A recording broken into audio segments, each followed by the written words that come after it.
Assalomu alaykum hurmatli ustozlar, yaxshimisizlar? Sog'liklaringiz yaxshimi? Charchamadinglarmi?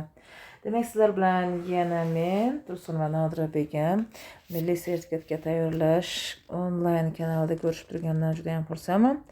Bugun bizni ekranimizda Umid Shukurov hamda Elmurod Qorjovovlarning ona tili va adabiyot fanidan milliy sertifikatga tayyorlash uchun yangi tipdagi namunaviy test topshiriqlari 2025-yildagi qo'llanmasi va uning birinchi varianti.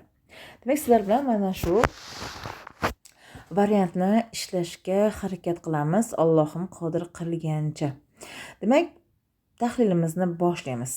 Birinchi savol. Har doimgidek imloviy jihatdan to'g'ri yozilgan so'zlar qatorini toping deb aytilgan va bizdagi A javobimizda avtodahol emas, aftodahol yoziladi.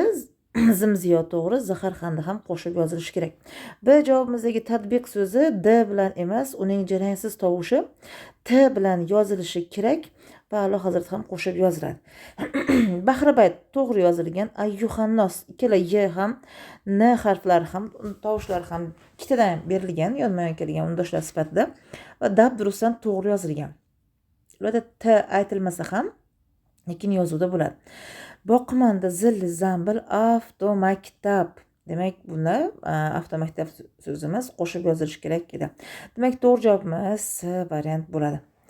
Ikkinchi savol. Bunda ham imloviy jihatdan to'g'ri yozilgan so'zlar qatorini toping deyilyapti. A savolimizda hadis to'g'ri yozilgan, lekin bahbahlamoq so'zimizda bilamizki, takror so'zlarga yasovchi qo'shimcha qo'shilganida ular chiziqcha bilan emas, ana endi qo'shib yozilishni boshlaydi. Demak, mana shu uchun xato yozilyapti. B javobimiz abadul abad qo'shib yoziladi o'rtoqlar. Duxoba to'g'ri, fiqh to'g'ri. C javobimiz muxolifat to'g'ri. Qadam baqadam, mana shu so'zimizda ba so'zi ikkinchi qadam so'zini old qo'shimchasi sifatida qo'shiladi. Mana shu yerda xato ketishgan. Muhojir to'g'ri.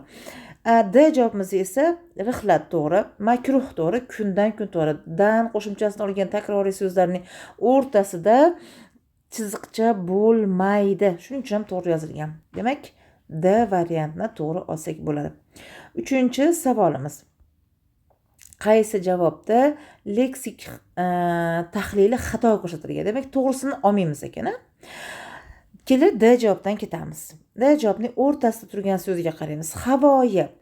Bu havoyi so'zi uning xarakteri havoyiroq, ya'ni yengilroq, haligi osmonlarda uchib yuradigan degan ma'no bo'ladi-ku. Osmonlarda xayollar osmonda yuradi degan ma'nodagi so'z va buni sinonimi yengiltak so'ziga to'g'ri keladi. Yengiltak inson, havoyi inson sifatida va uning antonimi albatta bosiq so'ziga to'g'ri keladi. Demak, bu to'g'ri ko'rsatilgan ekan. C javobga chiqamiz. Aniq, ravshan, lo'nda so'zlarni bildiradi va aniq ma'lumot antonimi mujmal ma'lumot to'g'ri bo'lyapti va aniq xabar, haqiqiy xabar, aniq gap, haqiqiy gap degan ma'nomizda nutqda sinonimlik qila oladi haqiqiy so'zi. Demak, aniq so'ziga haqiqiy so'zi sinonimlik qila olyapti. Bu ham to'g'ri javob bo'ldi. Jiddiy gap, jiddiy ish yoki masalan jiddiy ma'lumot va uning antonimi yengil ma'lumot bo'la oladi yoki yengil gap yoki jiddiy jarohat, yengil jarohat. Mana shunda antonimlik qila oladi. Endi jiddiy gaplashib oldi, keskin gaplashib oldi yoki keskin gap, jiddiy ma'lumot, keskin ma'lumot, jiddiy voqea, keskin voqea. Xullas sinonimlik qila oladi. A javobimizga qaraymiz. Shirin so'zi shirin xotira, shirin taassurot so'zimizning sinonimligi bo'la oladi. Yoqimli taassurot, yoqimli gap bo'ladi. Lekin antonimligi bemehr bo'la olmaydi. Mana shuning uchun ham biz mana buni A javobni leksik tahlili xato ko'rsatilgan deb olsak bo'ladi. 3-savolimizning to'g'ri javobi A javob bo'ldi o'rtoqlar. Endi 4-savolga o'tamiz. Nutqda o'zaro almashtirib qo'llash mumkin bo'lgan Ma'noda so'zlar qatorini toping deyapti. Xo'p, demak topishimiz kerak bo'ladi. Ajob. Sara, asl, sarxil. Masalan deylik, mevalarning sarasi, mevalarning sarxili deyishimiz mumkin. Alohida ajratib olinganligi, deylik, oliy navligi deyishimiz mumkin. Asli, mevalarning asli deganimizda mana bu asl so'zi sara hamda sarxil so'zlar bilan ma'nodoshlik qila olmay qolyapti. Mevaning sarasi, mevaning asli. Demak, bu asli degani kelib chiqishi degan ma'noni bildiradi. Shuning uchun ham A javobimiz bo'lmadi. B javobga qaraymiz. Nusxa, namuna, o'rnak. Deylik, bu inson bizlar aytayaptiki, qaranglar ustozlar, nutqda o'zaro almashtirib qo'llash mumkin bo'lsin, deyapti. Demak, bizda o'rnak olish, masalan, bu insondan o'rnak olishimiz kerak. Bu insondan namuna, bu inson namuna bo'lishi kerak. Bu inson o'rnak bo'lishi kerak. Bu inson bizga nusxa bo'lishi kerak deb ayta olmaymiz. Yoki bo'lmasam deylik, bu dalilni, bu daliliy ashyoni nusxasini keltiring. Ikkinchi kopiyasini keltiring demoqchi. Va yoki bo'lmasam deylik, bu daliliy ashyoni namunasini keltiring. Bular o'zaro bir-biri bilan sinonimlik qilyapti. Lekin bu namuna, bu daliliy ashyoni o'rnagini keltiring deganimizda o'rnak bunda chiqib ketib qolyapti. Demak, B javob ham nima bo'ldi? Chiqib ketdi. C javob. Un, ya'ni ovoz ma'nosida, uningni o'chir deymiz yoki sasingni chiqarma deymiz va sazo so'zi ham aynan ovoz ma'nosini bildiradi, o'rtoqlar. Ovoz ma'nosini bildiradi. Lug'aviy imlo lug'atimizdan ko'rib qo'yamiz agar kerak bo'lsa. Demak, sazo so'zi hozir kam unum qo'llanadi. Umuman mumtoz adabiyot davrlarda qo'llangan bo'lib, hozirgi badiiy adabiyotimizda qo'llanmayotgan bo'lsa-da, lekin mazmun jihatdan ovoz ma'nosini bildiradi. Shuning uchun ham C javobimizni uchalasi ham bir-biriga to'g'ri deb olamiz. Endi D javob nima uchun xato? Bir qarorga keldi, bir to'xtamga keldi va u azim etdi emas, agar azm etdi deganida biz buni haqiqatdan ham qaror qabul qildi degan ma'noda olar edik, lekin uning aynan azm so'zining paronimi qo'llanganligi uchun D javobni ham ololmaymiz. Demak, 4-savolimizda C javobimiz to'g'ri bo'lyapti. Tushunarli bo'ldi menimcha va endi 5-savolga qaraymiz. She'riy parchada qatnashgan sifatlar haqida berilgan xato ma'lumotni toping. Demak, bizda nimasi kerak ekan? Xatosi kerak ekan. Demak, biz birinchi sifatlarni topib olamiz. Eng katta yovni ham yengmoqlik oson. Bitta sotqinini qo'lga olsang bas. Donoga aylanar hattoki nodon, faqat hasadgo'yni daf qilib bo'lmas. Demak, bu yerda eng katta oson so'zlarimiz sifat va sotqin so'zimiz sotqinini, ya'ni sotqin insonini yoki sotqin odamini, sotqin kishisini deganda mana bu yerda otlashib kelyapti va undan keyingi ot so'z turkumi tushib qolyapti. Dono odamga aylanar deganimizda bunda ham dono so'zimiz sifat otlashib kelyapti. Nodon odam deganda nodon so'zi ham otlashib kelyapti va hasadgo'y so'zi ham otlashib kelyapti. Bilib oldik va endi esimizga yana bir qator tahlil qilib qo'yamiz. Bizda katta, oson, nodon so'zlarimiz, dono so'zlarimiz tub sifat, sotqin bilan hasadgo'y yasama sifat. Xo'p, A javobga qaraymiz. Bizga noto'g'risi kerak. A javobga qaraymiz. Sifatlarning ikki ma'no turiga oid so'zlar qatnashgan. Xo'p, hasadgo'y, nodon, dono, sotqin, oson so'zlarimiz xil xususiyatni bildiradi. Katta so'zimiz esa mana shakl va hajmni bildiradi. Demak, haqiqatan ham ikki turi qatnashgan ekan. Bu to'g'ri ekan, bizga xatosi kerak. B javob. Sifat darajalarining ikki turi qatnashgan. E'tibor qilamiz, mana bu joyda eng degan so'zimiz bor. Eng katta orttirma nisbat.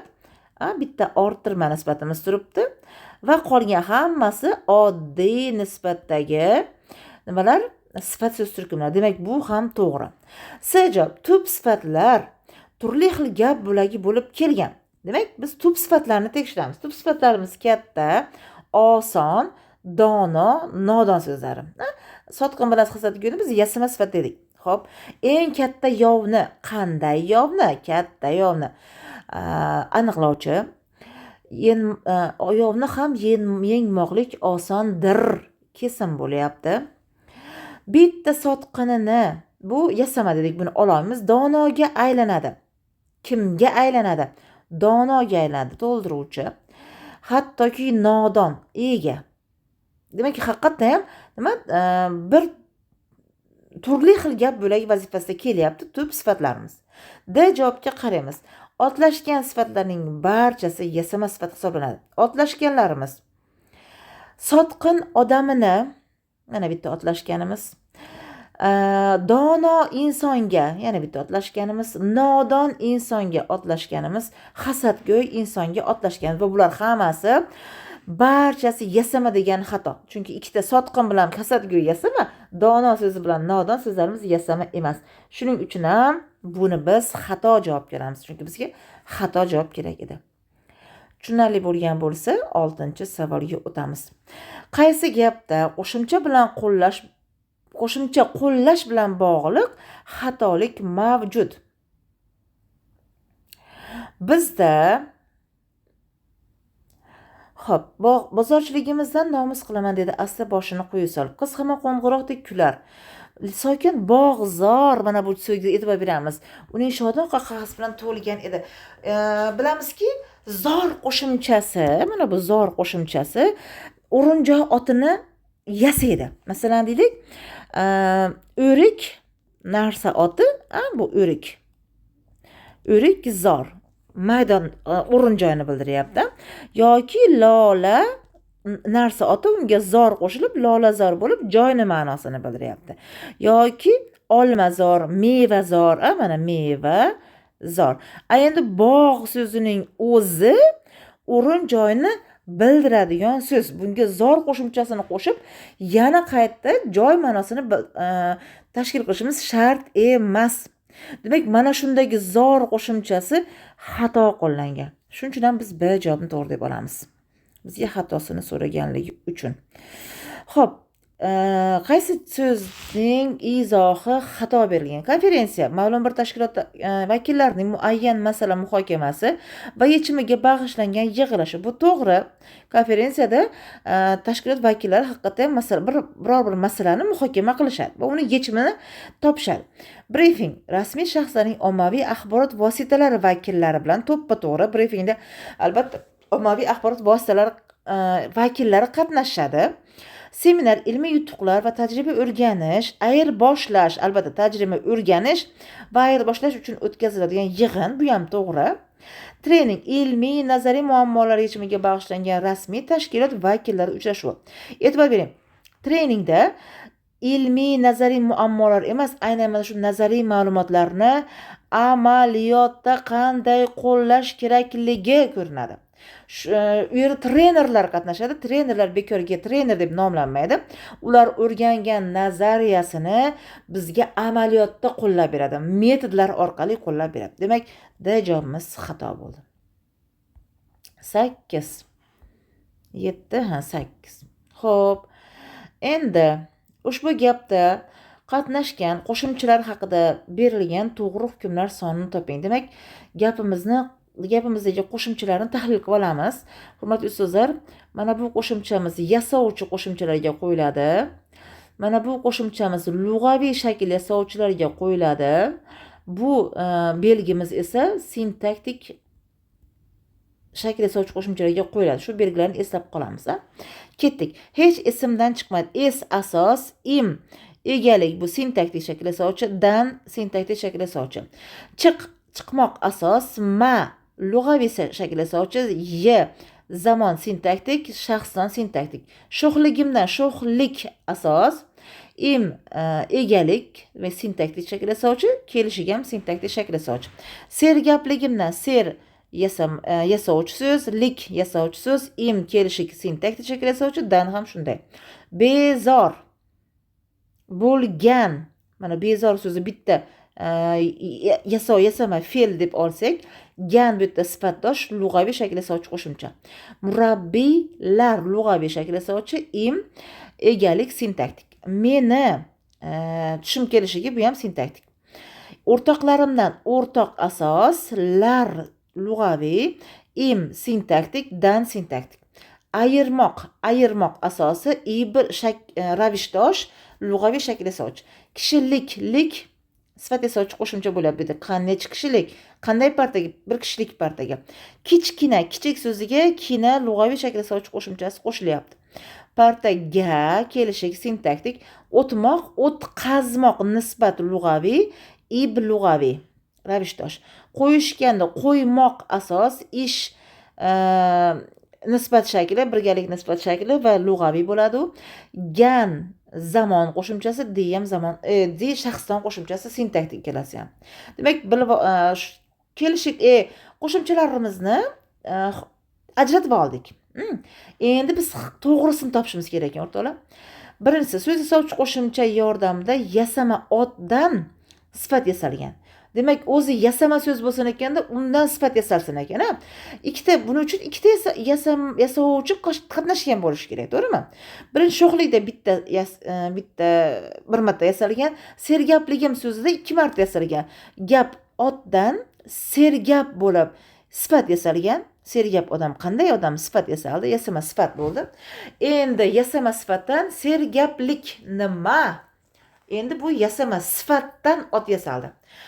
Bu yerda aytyapti, birda aytyapti, yasama otdan sifat yasalgan. Buni teskarisi bo'lyapti. Bu demak xato bo'ldi. 2. Fe'llarning munosabati shakli bilan amonim bo'lgan egalik qo'shimchasi qatnashgan.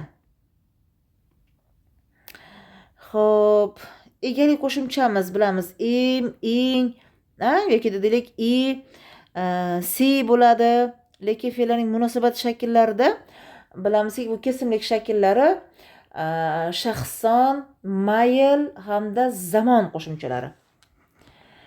Xo'p, bizda egalik qo'shimchasi bor, im qatnashgan,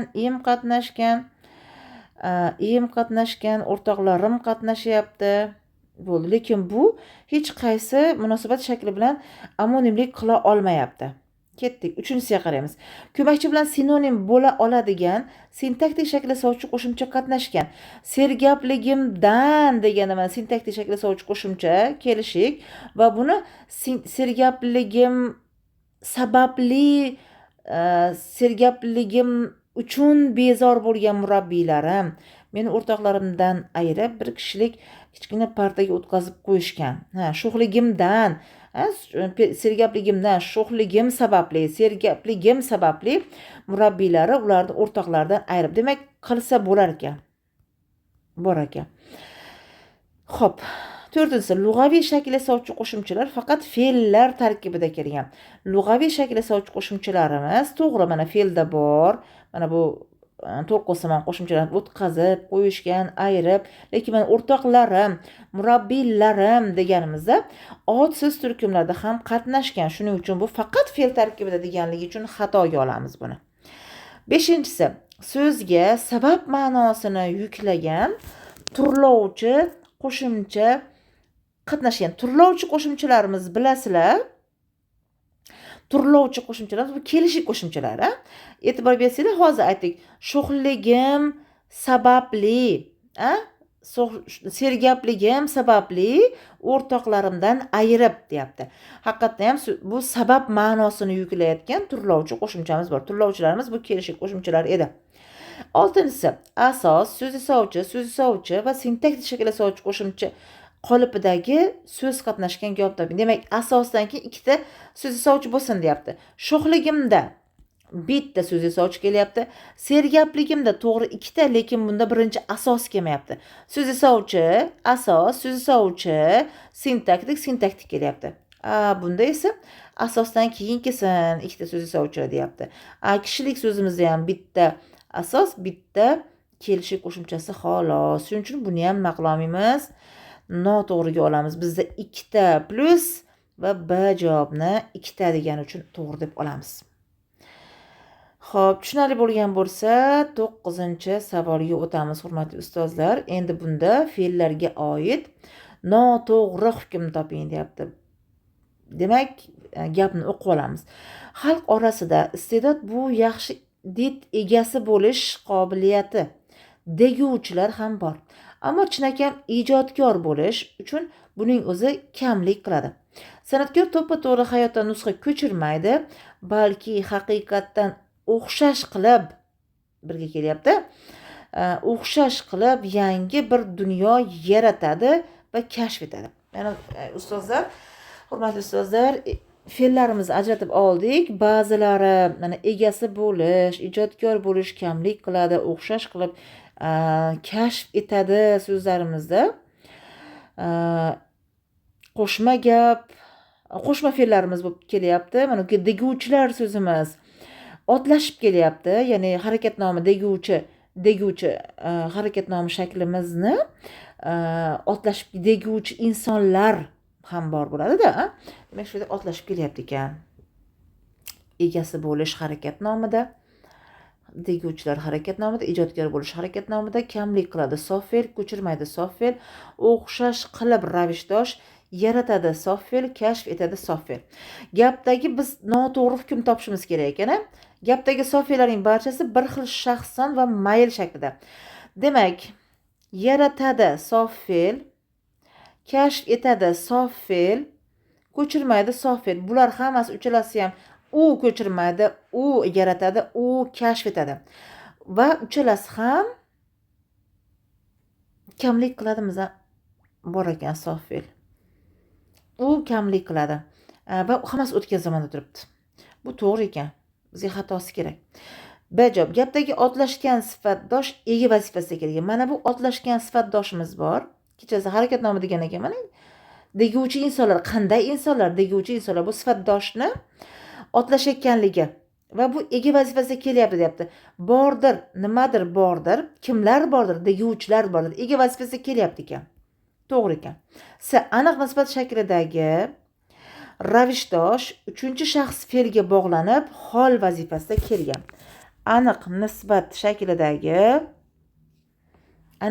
ravishdosh o'xshash qilib, mana ravishdoshimiz. Uchinchi aniq nisbat shaklida, yana ega bo'lishimiz ham bu harakatnoma. Ega bo'lish, ijodkor bo'lish harakatnoma, deguvchilar sifatdosh bo'ldi, qolgan bo'l bittagina ekan o'xshash qilib. Aniq nisbatda to'g'ri o'xshash qilib, ravishdosh uchinchi shaxs u haqida u ravish qilib fe'lga bog'lanib hol vazifasida kelyapti. O'xshash qilib yaratadi. O'xshash qilib yaratadi. Qay holatda yaratadi? O'xshash qilib yaratadi. Hol bo'lyapti. Ravish holi bo'lyapti. Endi D javob. Gapdagi harakat nomlari turli xil nisbatda. Harakat nomlarini qidiramiz. Egasi bo'lish, ijodkor bo'lish ikkita ekan, harakat nomimiz ikkita ekan va ular turli nisbat shaklida deyapti. Yo'q, egasi bo'lish aniq nisbatda, ijodkor bo'lish aniq nisbatda. Chunki bizga egasi bo'ldirish, ijodkor bo'lishish degan orttirma nisbat yoki deylik birgalik nisbat shakllarini bermayapti. Shuning uchun ikkalasi ham aniq nisbatda. D javobimiz xato deb olsak bo'ladi o'rtoqlar.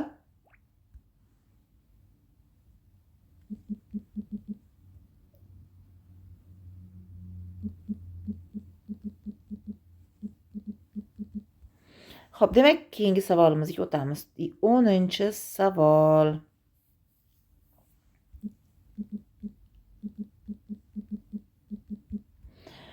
Quyidagi gapda qatnashgan so'zlarning sintaktik tahlili haqida berilgan to'g'ri hukmlarni toping, deyapti. Demak, bularni ham nima qilamiz ekan?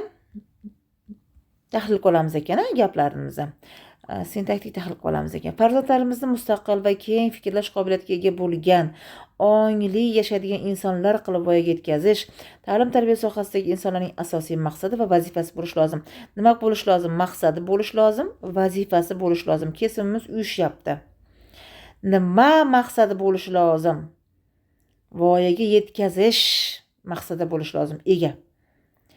Qaysi sohadagi? Ta'lim-tarbiya sohasidagi insonlarni.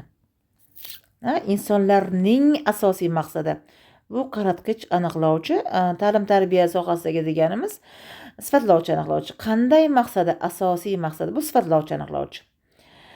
Xo'p, qanday qilib voyaga yetkazish insonlar qilib hol bo'lyapti. Qanday insonlar ongli yashaydigan insonlar, mana yashaydigan so'zimiz aniqlovchi bo'lib kelyapti. Sifatlovchi aniqlovchi qanday, qay holatda yashaydigan, ongli yashaydigan. Ongli so'zimiz hol bo'lib kelyapti, chunki ongli so'zi fe'l so'z turkumiga bog'lanyapti. Xo'p, fikrlash qobiliyatiga ega bo'lgan, ongli yashaydigan qanday insonlar? Qobiliyatiga ega bo'lgan insonlar. Ega bo'lgan, nimaga ega bo'lgan? Qobiliyatiga ega bo'lgan. Nima bu? To'ldiruvchi. Qanday qobiliyatga? Keng fikrlash qobiliyatiga. Mustaqil, keng fikrlash, mustaqil fikrlash. Farzandlarimizni voyaga yetkazish. Kimni? Buni ham to'ldiruvchi bo'lyapti. Ajab, holning faqat bir ma'no turi qatnashgan. Hop. Ongli yashaydigan, qanday yashaydigandir. Hop, bizdan nimasini so'rash kerak? To'g'risini so'rayapti. Hop. Ongli yashaydigan. Hozir o'rtoqlar.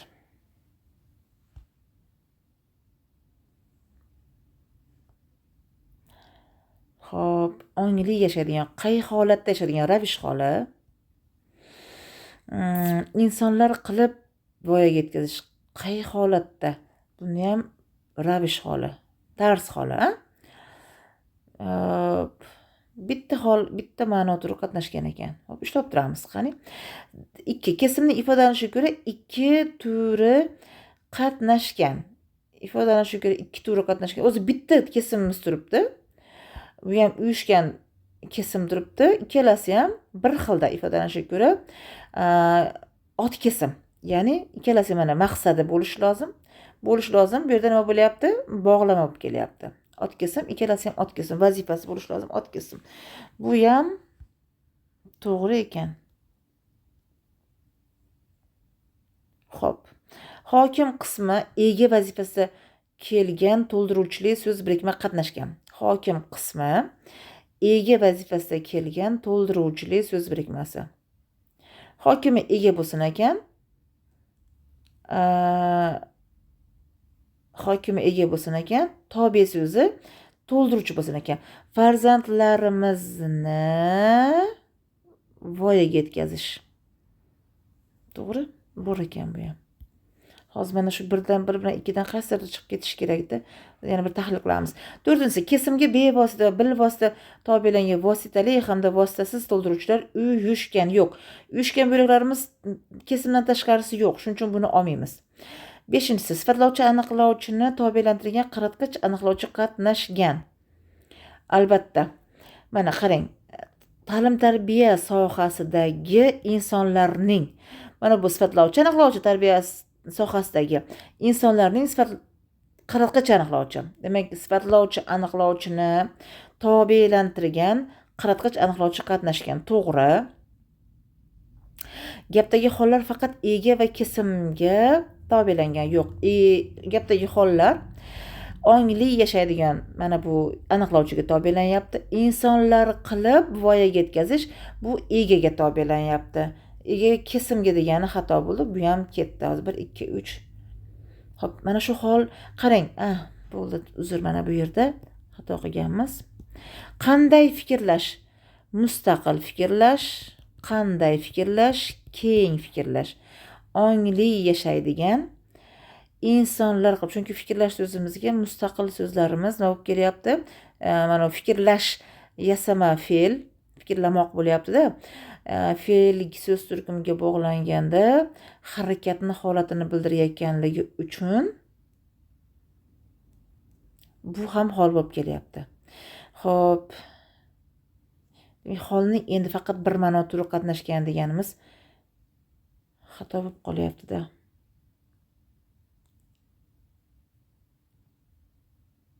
To'g'ri. Demak, B2, 3 hamda 5larimiz to'g'ri bo'ldi va B javobini to'g'ri deb olamiz. 3tasi to'g'ri, bizdan to'g'ri hukmni so'rayotdi mana. To'g'ri hukmni so'rayotdi. Bo'ldi. 11.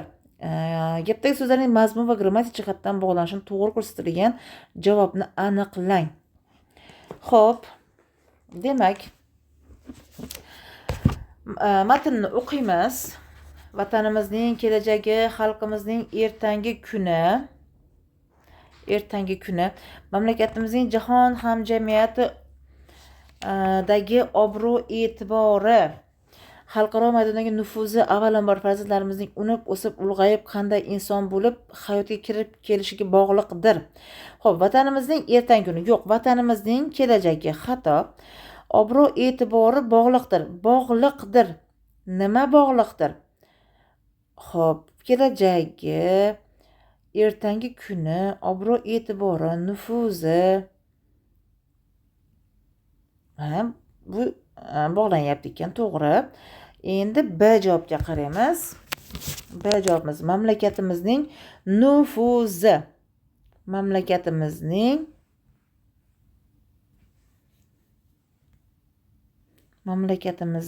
mana bu mamlakatimizning hamjamiyatdagi obro' e'tibori, xalqaro maydondagi nufuzi. Mamlakatimizning obro' e'tibori, mamlakatimizning nufuzi to'g'ri kelyapti ekan. Va javobda ikkalasi ham to'g'ri bo'lyapti. Vatanimizning kelajagi to'g'ri va mamlakatimizning hamjamiyati. Mamlakatimizning jahon hamjamiyati bo'lishi kerak edi. Mamlakatimizning hamjamiyati emas. Mana bu noto'g'ri. D. Hayotga kirib borishi to'g'ri. Xalqimiz farzandlari. Xalqimizning ertangi kuni. Demak, bu ham xato. Demak, B javobimiz to'g'ri bo'ldi, hurmatli ustozlar. Ana endi 12-savolga qaraymiz. Qaysi gaplarda tinish belgisi xato qo'llangan? Kel, tug'ishgan og'ang bo'layman, jayron nega ko'zing to'lash. To'g'ri. Kel so'zdan keyin virgul qo'yamiz. Bitta sodda gap. Tug'ishgan og'ang bo'layman. Fikr tugadi. Jayron undalma. Nega ko'zing to'lash? So'roq belgisi to'g'ri. Va Hugo ism familiyalar qisqartirilganda ismdan keyin bosh harfdan keyin nuqta qo'yilib, keyingisi yana bosh harf bilan yoziladi. To'g'ri. Qo'shma gapda ikki nuqta qo'yilib, qo'shtirnoq ochilib, tugagandan keyin qo'shtirnoq yopilib, darak gap bo'lgani uchun nuqtasi orqasiga qo'yiladi va sahiy bo'lish juda oson. Qiyini adolatli bo'lish. Adolatli bo'lishdir. Ega harakat nomi bog'lama berilmaganligi uchun egadan keyin tire qo'yiladi. Juda ham to'g'ri. Endi 3-si. Ikki kishi besamar ish qilgan va benaf tashvish chekkan. Buning sababi yoki bo'lmasam izohi, birinchisi boylik to'plab foydalana bilmagan. Mana birinchidan demayapti, virgul bo'lmaslik kerak. Ikkinchisi ilm o'rganib unga amal qilmagan. Bitta ega bo'lib kelyapti. Nima qilmagan, foydalana bilmagan kim? Birinchisi. Nima qilmagan, amal qilmagan kim? Ikkinchisi ega bo'lib kelyapti. Egadan keyin hech qachon kesimi, fe'l kesim bo'lganda nima qo'yilmaydi? Virgul qo'yilmaydi. Umuman fe'l kesim emas, boshqa narsa bo'lgan, ot kesim bo'lganda ham egadan keyin virgul qo'yilmaydi. Endi ot kesim bo'lsa, bog'lama bo'lmaganda tire qo'yishimiz mumkin edi. Lekin demak 3-simizda faqat 3 degan javobni, A javobini olamiz, xatoligi uchun. 13. Demak, o'rtoqlar. 13, ya'ni badiiy adabiyot tahliliga o'tdik. Chingiz Aytmatovning Asriya Totugul kun romani haqidagi to'g'ri hukm aniqlang. Bu Abu Tolib misolida vatanga bo'lgan sadoqatiga qaramay urush va siyosat qurboniga aylangan inson obrazi yaratilgan. 14-savol. Ufq asari haqidagi to'g'ri hukmni toping. To'g'ri hukmimiz asarda har bir so'ziga maqol yoki matal qo'shib aytadigan qahramon mavjud. 15. Said Ahmadning Jimjitlik romani qahramonlari haqida to'g'ri berilmagan fikrni toping. Berilmaganini toping deyapti. Bu javobimiz D javobimiz to'g'ri. Ya'ni 2 bilan 3 Mirvali noto'g'ri berilgan, Luqmonov ham noto'g'ri berilgan. Chunki u vijdon azobida qiynalib o'tgan shaxs emas edi. 16. Jack Londonning Hayotga muhabbat asari haqidagi xato hukmni toping deyapti. 16da xatosini so'rayapti. B javobni xatoga olamiz. Qo'rquv tuyg'usi inson uchun uni mahv etuvchi kuch sifatidagina tasvirlangan.